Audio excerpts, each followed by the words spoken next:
ജനവാസ കേന്ദ്രത്തിലെ പൊട്ടക്കിണറ്റിൽ പുലിയെ ചത്ത നിലയിൽ കണ്ടെത്തി. ഇടുക്കി കുമളിക്ക് സമീപം ആനവിലാസം വില്ലേജ് ഓഫീസിന് സമീപം സ്വകാര്യ വ്യക്തിയുടെ ഏലത്തോട്ടത്തിനുള്ളിലെ കിണറ്റിലാണ് പെൺപുലിയുടെ ജഡം കണ്ടെത്തിയത്.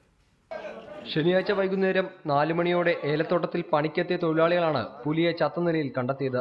നാട്ടുകാർ അറിയിച്ചതിനെ തുടർന്ന് കുമളിയിൽ നിന്നും വനപാലകരെത്തി പുലിയുടെ ജഡം പുറത്തെടുത്ത് പോസ്റ്റ്മോർട്ടത്തിനായി തേക്കടിയിലെത്തിച്ചു. പെരിയാർ കടുവാ സങ്കേതം ഡെപ്യൂട്ടി ഡയറക്ടറുടെ ഓഫീസിന് സമീപത്തുള്ള മോർച്ചറിയിൽ സൂക്ഷിച്ചിരിക്കുന്ന പുലിയുടെ ജഡം പോസ്റ്റ്മോർട്ടത്തിനായി ഇന്ന് പുറത്തെടുക്കും.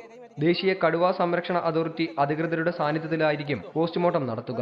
2 ദിവസം മുൻപ് രാത്രിയിൽ പുലിയുടെ ജഡം കണ്ടെത്തിയ ഭാഗത്ത് നായ്ക്കൾ നിർത്താതെ കുരയ്ക്കുന്നത് ശ്രദ്ധയിൽപ്പെട്ടിരുന്നതായി നാട്ടുകാർ പറഞ്ഞു. കഴിഞ്ഞ മാസം കുമളിക്ക് സമീപം ജനവാസ കേന്ദ്രത്തിൽ പുലിയിറങ്ങിയത് പരിഭ്രാന്തി വരുത്തിയിരുന്നു.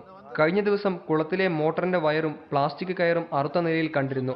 മോഷണ ശ്രമമാണെന്ന് സംശയിച്ച് തോട്ടമുടമ ആനവിലാസം ആലുങ്കവിളയിൽ ശശി കുമളി പോലീസിൽ പരാതി നൽകിയിരുന്നു. ഇതേ തുടർന്ന് പമ്പും കിണറും നിരീക്ഷിച്ചു വരികയാണ് പുലിയുടെ ജഡം കണ്ടത്. റിപ്പോർട്ടർ, ഇടുക്കി.